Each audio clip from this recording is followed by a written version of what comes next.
Home inspections. It's the real deal. You need to know what you're getting before you get it. And sometimes you find out after, and that might not be so great. I'm here today with Frank Bernardo from I Inspect 360. He's going to give us the tips, the tricks, all the stuff that we want to think about before we do that investment of purchasing a new home or new residence or property. So I'm going to turn over to Frank and we're going to talk a little bit about home inspections.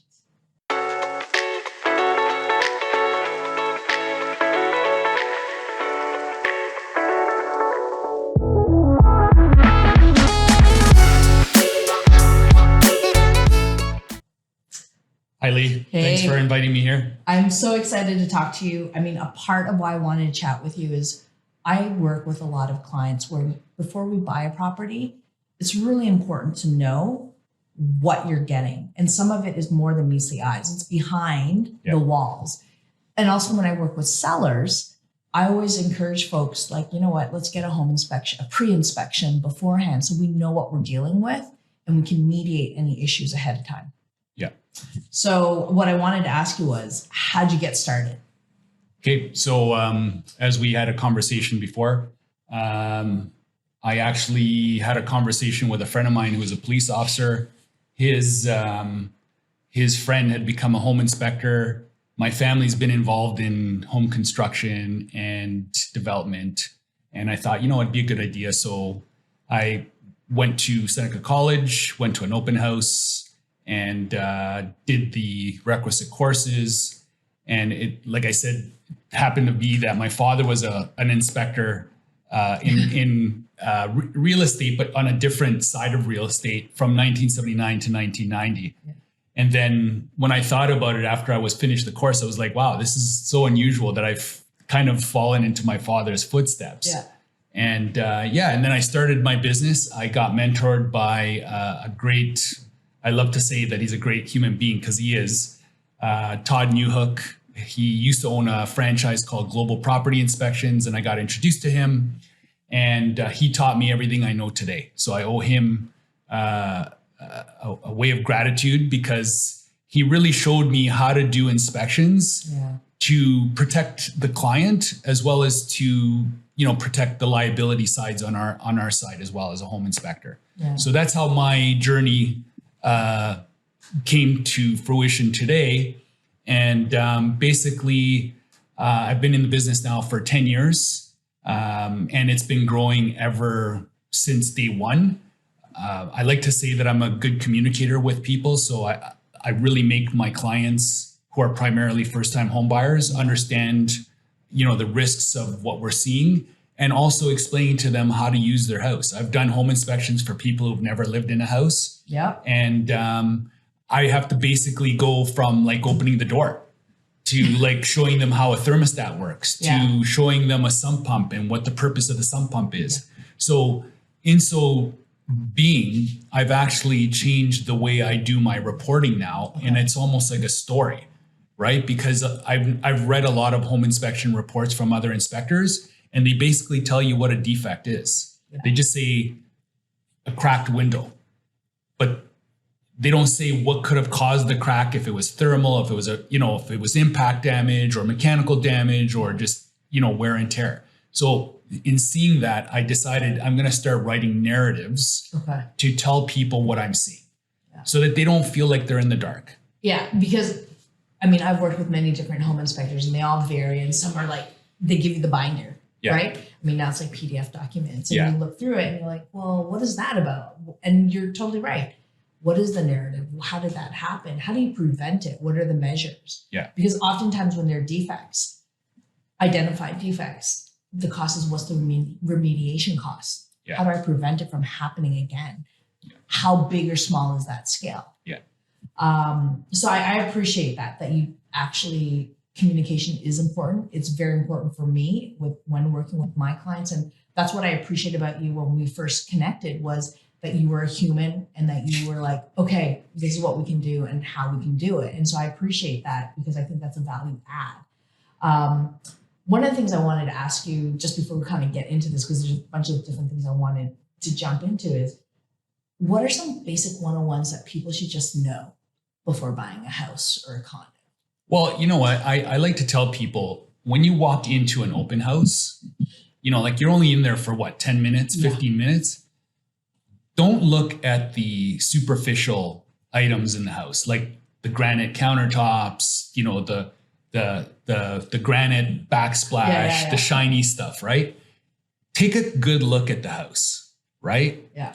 What I like to look at, and I know a lot of houses get staged and, you know, there's things that people may oversee. People are sold on how the house looks. Oh yeah. Everybody's grown up on HGTV. Yeah. And so they're like, oh, look at the paint. And you're totally right. Because when I start by taking my buyers out, I don't even enter the house. I do a perimeter walk and I look at the roof and I said, okay, before we go in, let's just look at the bones and then let's go in. That's the right way to do things. Like, you know what, take a walk around the house, you know, see if there's any substantial foundation cracking, you know, what the condition of the air conditioner is. Are there any cracks on the walls? Are there any pieces of siding missing? Are there cracks in the brick? Yeah. You know, are the windows damaged? Is there caulking? Yeah. You know, see the things that we look at are telltale signs, right? So one of the things in my experience that I've learned as a home inspector, look at simple things. Like if somebody doesn't caulk around the windows and the windows look like they're in really bad condition, it generally means that the person who's living there, either they're elderly and they just haven't had the time to do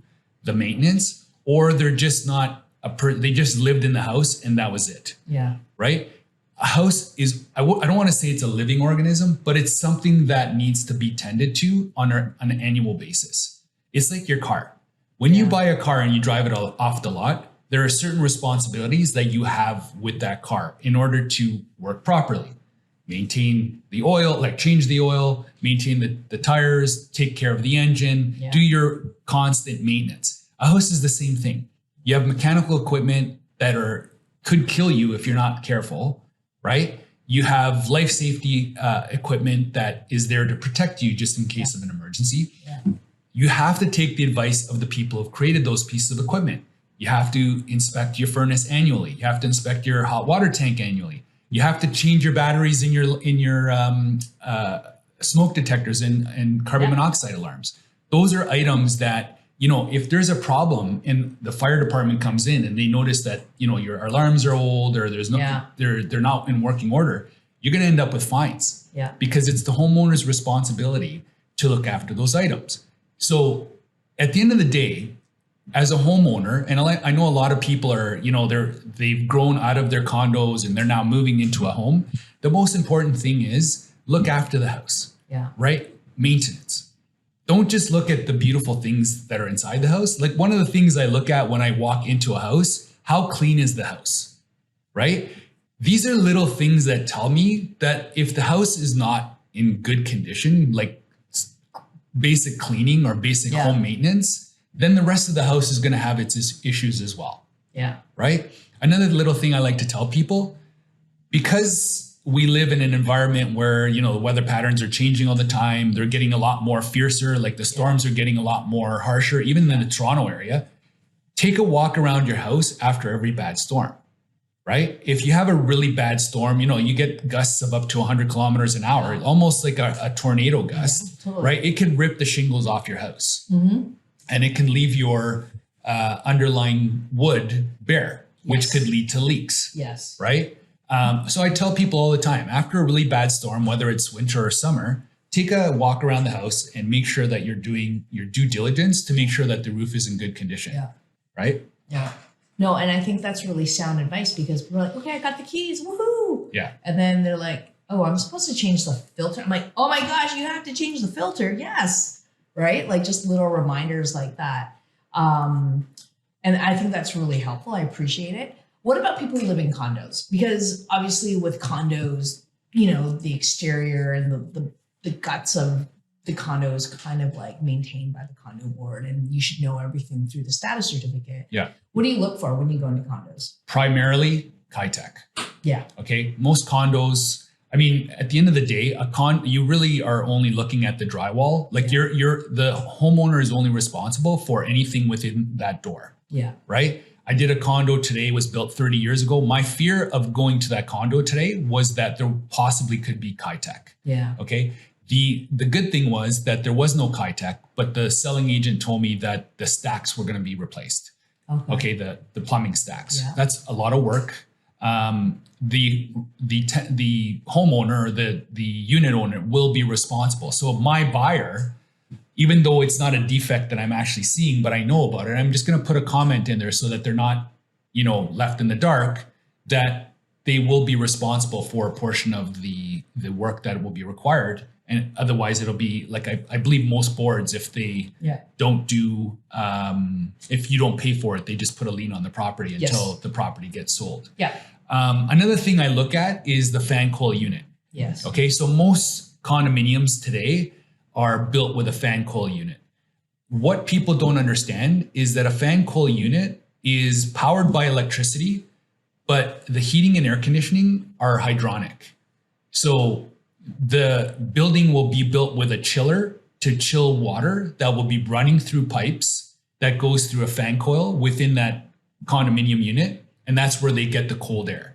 So the same thing happens in winter. So the building will do a changeover. Usually, like now they've changed it so that in the summer cooling period will start in May, and the winter heating period will start probably at the end of October. Yeah. Okay. So generally what people don't understand is, like, if you have a really hot day in November, your system is putting out heat regardless. You can't change that over because the building has changed over to a heating system, right? So one of the things that I tell people all the time with the fan coil unit, most buildings maintain the fan coil unit, but also the homeowner should look below the at the base of the cabinet to make sure that there's no condensation or water, because what happens there is you're going to get water that will build up and you'll get mold. Yeah. Okay. And then mold will be spreading throughout the house. And, if you have any affinities to mold or allergies to mold, it could become either toxic or you can get really sick. Yeah. And that was the next thing I wanted to chat with you about was mold,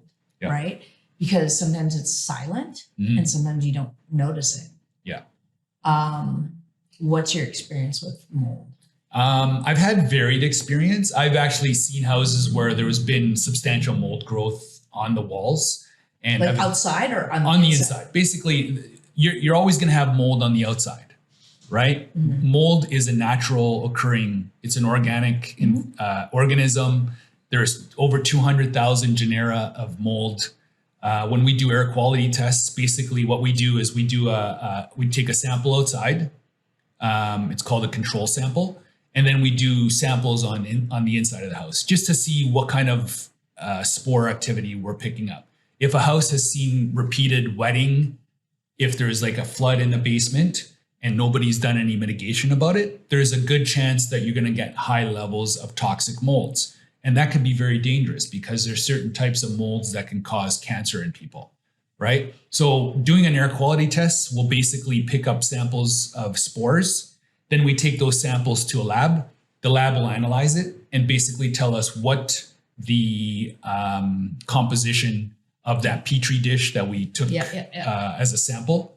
They will tell us basically whether the mold is heavy or really in a really bad condition or light. Yeah. Right? Meaning that it's normal spore activity.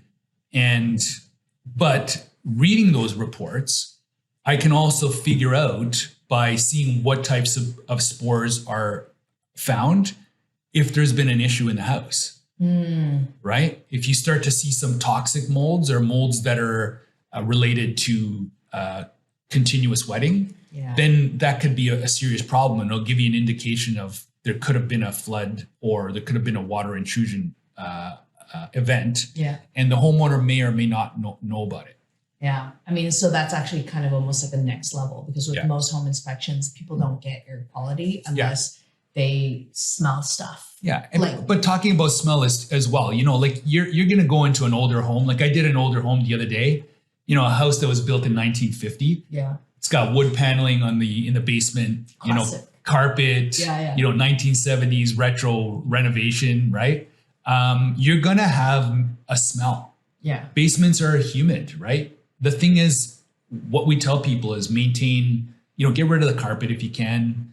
Carpet is something, a substrate where mold will grow. Yeah. The same thing with wood paneling because of the humidity, or just get a dehumidifier, right? Make sure that the humidity level within your house is between 30 and 50%. Yeah. Right. So that's what we like. People freak out when they smell something, or I tell them, oh, there's a musty smell. I said, look, we live in an organic environment. Yeah. As soon as you open the window or your door, you can't see these spores because they're microscopic. So they'll come into the house. Yeah. So what do I tell people? Make sure you have a good home maintenance regimen, right? Clean around your windows. A lot of times, I bet you're walking into a house and you're going to look around the window, the vinyl window, and it's all black. Yes. Right? Well, it's because what happens is people don't clean around their windows. Yes. The dust will settle there. Yeah. And then you're in a shower and your hot, humid air is, circulating in your bathroom or in the bedroom. And then you get the moisture that will sit on the window and start to have mold growth. Yeah. It's not bad, but it could be dangerous. Yeah. No, absolutely. I mean, like mold is one of those things. I mean, as we're talking about air quality control and mold and that sort of thing, asbestos. Yeah. So there's inert asbestos. Like we know that this was a compound that was used heavily, I guess, up until the 70s and 80s. Yeah. It pretty much came to an end in 1980. Yeah. So there are properties out there where the ceiling, for instance, may have asbestos, like, the popcorn ceiling, or like, the vinyl floor things, the vinyl tiles, the vinyl tiles at that point. And sometimes people are like, oh my gosh, asbestos is horrible. I'm like, okay, is it active? Like, are you disturbing it? Can you speak a little bit about that? I like in Toronto, we have a lot of houses that were built, at a time when asbestos was heavily used. Yeah. Asbestos was a great insulator. So what do I tell people? It's there. Yeah. The condition of the ceiling or the wall covering looks good.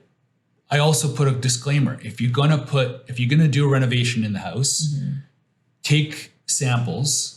You could do it yourself. There's labs online that will give you a chain of custody form. They'll explain to you how they want the sample to be taken. And then you just put it in a Ziploc freezer bag and you fill out the chain of custody form and you drop it off at a lab.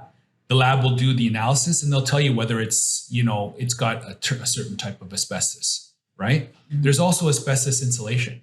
You probably heard of vermiculite. Yeah. Well, I've seen lots of houses with vermiculite. And there's two types. There's one that doesn't have asbestos, and then there's one that does. Yeah. And the one that's a zonolite that was mined out of the US, I think it was Montana, that generally has asbestos in it.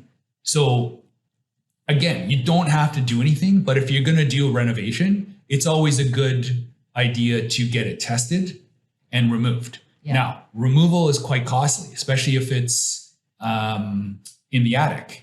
Right? Because if you have a 2,000 square foot house, the roof might be, or the attic space might be about 1,000 square feet.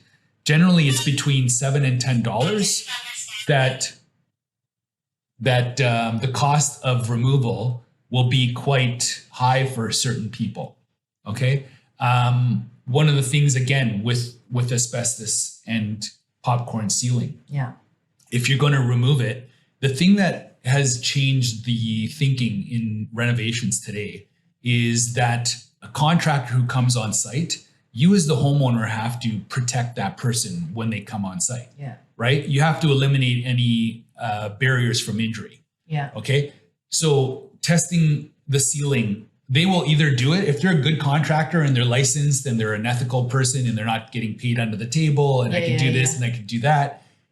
That person there will actually either test the building materials before they come in, or they'll have you test it. Why? Because if you're going to do a renovation and you need to take that ceiling down, you have to do some mitigation before you do the renovation, right? You may have to seal off some rooms. So the sealing of those rooms, and it's called containment, is costly. And also when you dump the stuff, you have to go to a specific area of the dump to dump that stuff into a specific bin. Yeah. So there's different costs involved with mitigation. Yeah. And I think that's something that's really important because when people hear it, there's multiple layers and context behind that, right? And so it's important to know, and it's something I have come across, and I wanted to kind of like talk about that. Yeah, and you also need a lot of exposure to friable, so airborne. Yes. I guess airborne particles. Yeah. Right. So that's you like need long-term exposure. Yeah. Most popcorn sealing, if you just leave it the way it is, it's fine. But if you start breaking or it starts becoming cracked. Yeah. Then it's going to be a problem. Yeah. So it's like, at what point? Like, it's always, I think, a reasonable test. Like, every situation will be a bit different, but applying sort of like, okay, is it stable? Has it been painted over? Is anything chipping or coming off? Are you eating it? Like, you know what I mean? Like, don't eat anything that comes off your ceiling, right? Like, just disclaimer. But one of the things that was really great, because I think it's some of the things that people think about. I appreciate you kind of like going through those details. When we mentioned Kitech, so Kitech plumbing, I think it stopped being used in 2005. Yeah, 2005. So just for context, that's the time frame that people should be looking at. Well, 1996 to 2005. Although there haven't been major catastrophic events in Ontario. Yeah. I mean, you can see some of the information that's on the internet. Yeah. And it basically says that most of the devastating effects have occurred in the US. Yeah. There were over 90,000 installations in North America. Yeah. And there was a $125 million lawsuit that pretty much got washed out. I think homeowners, if they applied in time, they got a minimal amount of money. I think it was like $3,000 or $4,000. Yeah, I applied and I haven't gotten anything back. Yeah, because it was a limited lawsuit, right? One of the things that you have to look for with Kitech, and I got to tell you, every building component in your house will have a defective measure to it. Like, we're finding that there's other lawsuits out there. For example, Vanguard and Viega Plumbing, which is also PEX, they had a lawsuit. Zern PEX also had a class action lawsuit. But these companies stand behind their products and they're still making them.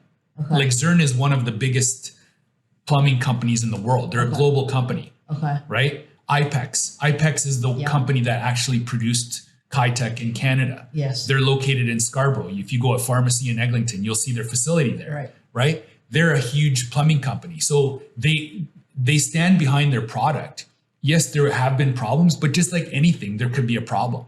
Is it a class action problem? Some of them have been brought about as a class action, but not as grand as Kitech. Like, Kitech was the premier problem when it came to plumbing.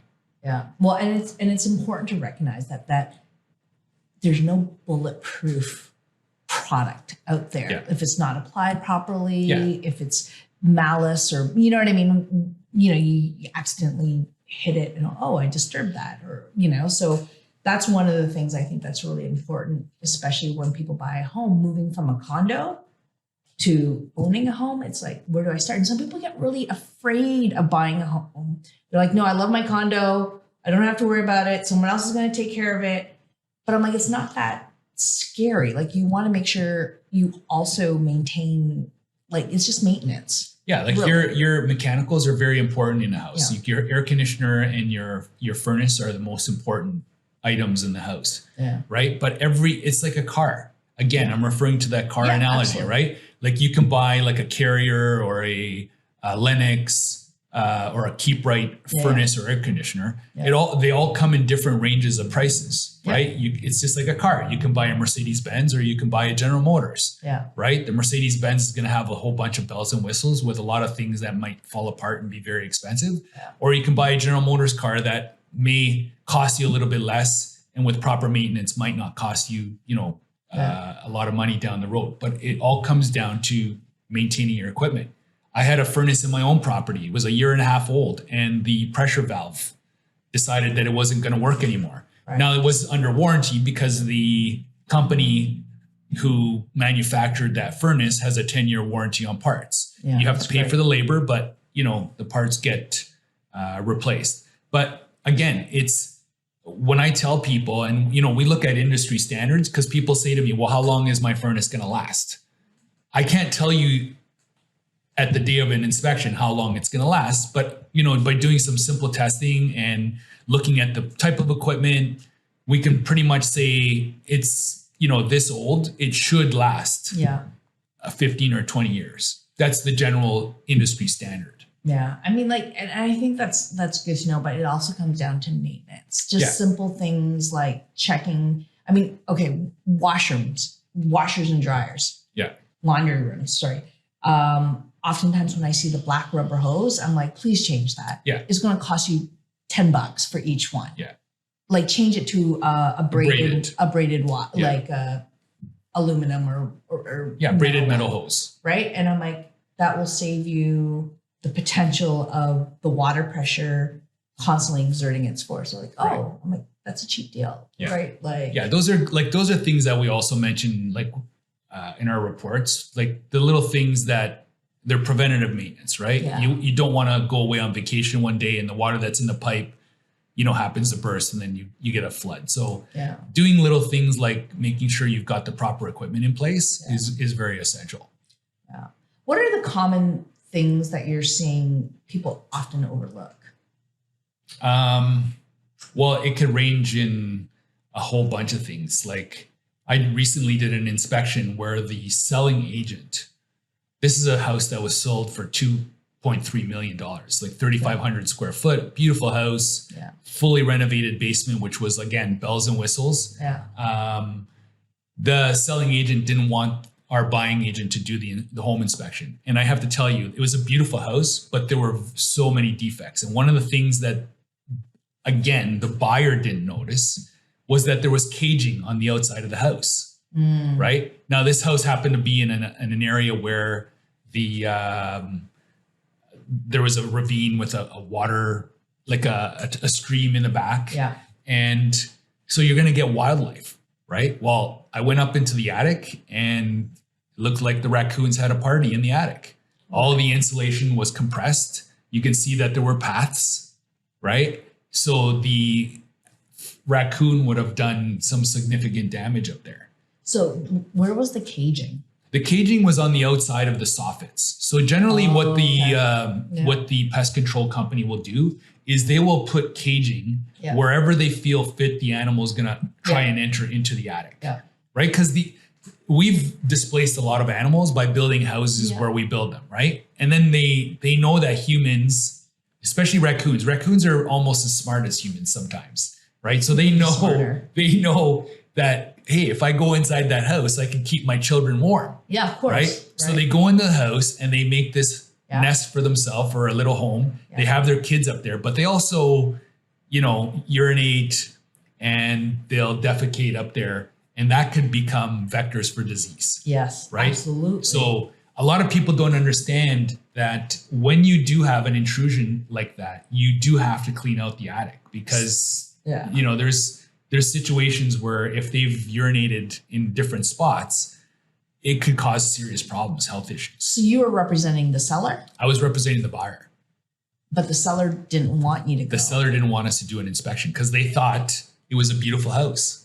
And the presentation that they put online was, beautiful and exclusive. And so what happened? So obviously the buyer got agreement that you would do a home inspection, which is always smart to do. Yeah. I always recommend it. Better to be informed and aware of what you're inheriting. Yeah. And the unfortunate thing, we went through a period of time where a lot of people weren't allowed to do home inspections. Yeah. And I've heard that, so I think Quebec is going to be mandating home inspections as of next year, 2024. Right. So I think the rest of Canada will be looking at that as a test for the other provinces and especially Ontario, because we do have a bill that hasn't been, it's called the Consumer Protection Act. Yes. It hasn't been anointed into law. Yeah. Where the consumer needs some protection. And as you know, as an agent, you really want to represent the best interest of your client. And so for some people, this is going to be their biggest investment. And then to have them buy something that's going to cost them like thousands, if not hundreds of thousands of dollars down the road, could be, a bad thing for you as well as them, because, you're representing their best interest. Yeah. And if you don't do the home inspection, when they had that opportunity to do a home inspection, they're going to look at you and say, well, why didn't you do the home inspection? Mm-hmm. Right. And then Absolutely. everybody gets a sour taste in their mouth. Absolutely. Right. And that's a part of the frustration, right? Yeah. Like, discovering, oh, what, how come we didn't see this? And you're trained to go in to take a look. And, so what happened with your place? Well, I mean, the buyer is still buying the house. They love, it's a beautiful house. Yeah. Like the renovation was done well. Yeah. It's just that it's that thing, the renovation that catches your eye. Yeah. Right. Rather than the underlying issue. For another thing that was an issue within that house was that the sump pump was not plugged in. Oh. Right. And that house is in a floodplain. Yes. So you need that sump pump to be working. Otherwise, if you go away one day, that the weeping tile that goes around your house will fill up your sump pit, and then the water will come into your basement.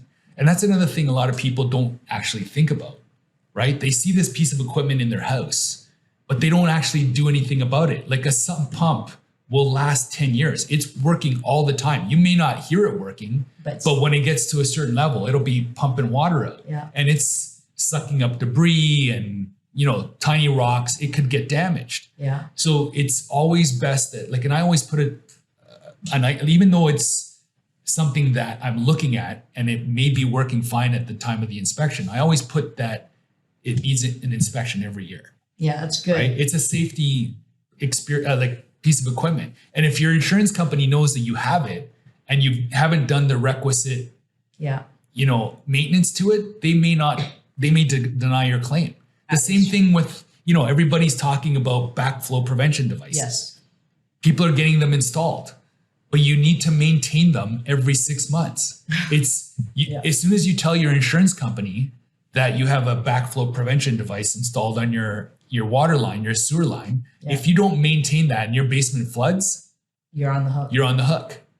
Yeah. So you need to do the maintenance even to those things. And there's great, when people ask me questions, I laugh sometimes. They should be asking Google. Because Google has an answer for everything, right? Yeah. And that's what I tell people all the time. Just do Google search on home maintenance. Yeah. Right? There's great resources out there. Yeah. And, read multiple websites because the websites may differ in their content and what type of, you may be looking at a home maintenance program in Florida, which would be completely different from a house in Ontario. Yeah, absolutely. Right? Different weather conditions, different home construction methods, those kind of things. I mean, we live in Ontario. It's the extreme. Yeah. Hot, and cold. Yeah. So, I mean, with the climate and the climate change that we're experiencing, we really need to be vigilant. Yeah. In terms of home maintenance. So I think that's why that's something that's really important. I mean, that's a huge takeaway, right? And I always encourage my clients, please get a home inspection, right? Whether it's on the buy or the sell side. Yeah. Because if you know it, you can maintain it.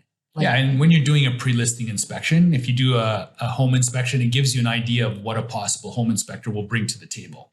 Yeah. Right? It gives you a clear indication if there's a serious issue with the house. At least you know as an agent, it gives you the tools to negotiate with an agent that's coming to the table, right? Absolutely. Because you already know what the outstanding issues are. Right. And then you can also prepare by, okay, here's what the cost is to mediate that or what have you. And it also takes some of the timing out of the equation as well, right? Like everybody these days is so much in a hurry to get a transaction done that once you do a pre-listing inspection, you now have eliminated one of the steps of the process. Plus, homeowners really don't like the fact that we're going through all their personal stuff, looking at their clothing and, how I do my inspections, I have 2 cameras. Yeah. One camera, I generally take pictures of the whole house. Yeah. Right. For if you come back to tell me that I didn't inspect it, I can go back and say, well, this is what I saw. Yeah. Right. And B, I have another camera that I use for my report. So anything that I want to bring to the attention of the buyer or the seller, I'm going to take a picture with that, put it in the report, and then have my narrative discussed. Yeah, because it's always super helpful, right? When you go through the report and then there's a picture. Oh, did you notice that this wood has, rot or demonstrates rot or what have you. Yeah. And, we use tools, like I have a thermal camera that I use. Yes. What's your favorite tools? Yeah, it's one of my favorite tools because, it also gives me a third set of eyes, right? Like sometimes you may not see an issue behind a wall and you use a thermal camera and all of a sudden you can see. Superman. Yeah. That's what I tell people all the time. I don't have X-ray vision. Yeah. But I use the thermal camera to help to find if there's any voids or, a lack of insulation or if there's a possible leak. Yeah. Like one time I was doing an inspection for a Bosley realtor. Yeah. And it was in Scarborough. And, the homeowner took great pride in their house. And then all of a sudden I went with my thermal camera in the primary bedroom ceiling. And you could see that there was dark blue spot. So I stuck my head up into the attic afterwards and lo and behold, there was a leak in the roof that had created this, the insulation got wet and it was there. So the roof had to be repaired and that piece of insulation had to be replaced. And it's telling. I mean, that for me is actually valuable information, right? Because it's all about, okay, got an issue, got to maintain it. Yeah. Yeah. Maintenance is, again, like as a homeowner, I always stress to people. And, it's so funny because during COVID, unfortunately, people had some personal issues and I did an inspection for them on the purchase side and then they no longer could live with each other because they were working and living with each other. Right. So they were now selling the house and all of the things they had brought to the table to tell them, look, these are issues that you need to take care of with the house 2 or 3 years later, never got addressed. Yes. Right. So, the report that I create for you actually gives you a guideline as to what you should be doing to make sure your house lasts you an additional 20, 30, 40 years. Yeah. Right. Yeah.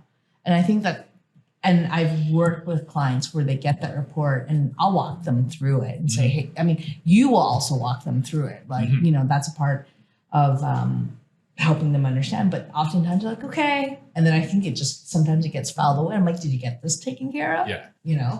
Yeah. And people get overloaded, but it's really helpful for many people I know. They're like, okay, I got to do this. It's like their checklist and it's helpful. Yeah. And there are a lot of people that I work with. I mean, I just got a call a few days ago from a client that I did an inspection for, I think about 3 or 4 years ago. Yeah. And he was asking me some questions on, what type of carbon monoxide and smoke alarms and whether the Nest system was good. He was going to put something that was more advanced than, like the actual Kitty or the First Alert type of systems. Right. And, he called me just because he just wanted my opinion on something. Right. And I do tell my clients that I'm always a phone call away. Like, even though we do a transaction or a home inspection today, if you see something that you don't understand, I'm always available for a phone call or, a video chat or however you want to do it. Because I do want to take that discomfort or that fear out of my clients. Yeah. Right. It does good for my business too. A lot of people refer me to their friends because of the fact that I've taken the time to give them that personal effect. Right. It's not just my business. Yeah. I want to make it so that, I'm going to keep you as a good client and possibly a good friend. Absolutely. No, I totally appreciate that because that's why we're here. Yeah. Right. Because you do provide that service and I appreciate the insight and knowledge that you bring to it. I think we've covered a lot around. Is there anything that you wanted to mention? No, I think, I think you're right. We did cover quite a few great topics. Yeah. All important topics that people will face when they're, buying their first home or their second or third home. Yeah. And it's something that will never get boring. It's something where it's like, this is important to be taken care of. This is how you like your car. You want it to be up and running. Mm-hmm.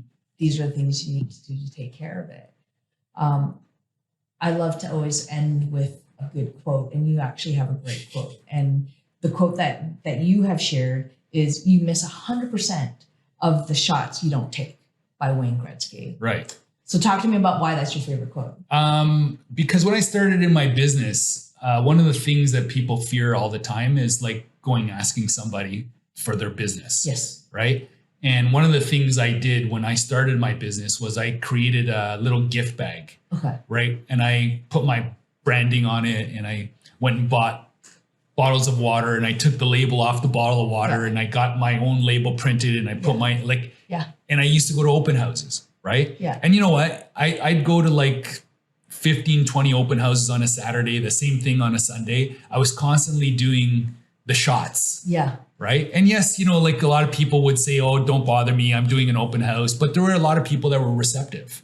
Yeah. Right. And then connected with me on social media and put my bag and said, you know, like, what a great idea to meet somebody in this kind of way. Right. Yeah. Because we're so used to like getting bombarded with phone calls. So I wanted to put that personal feel into it and just introduce them to me, because I think I can present myself better in person than I do on the phone. And that's how I built my business. So I kept taking shots. Yeah. Right. That's a great philosophy for life though. Right. Yeah. Like, I mean, I think I appreciate that connection with success, because it's like, you just got to, sometimes it's tough and you just got to keep going. Yeah. You know, it's life, good life lessons. Yeah. You know, what does your dad think? My dad's passed on, but I think he'd be happy with me. That's awesome.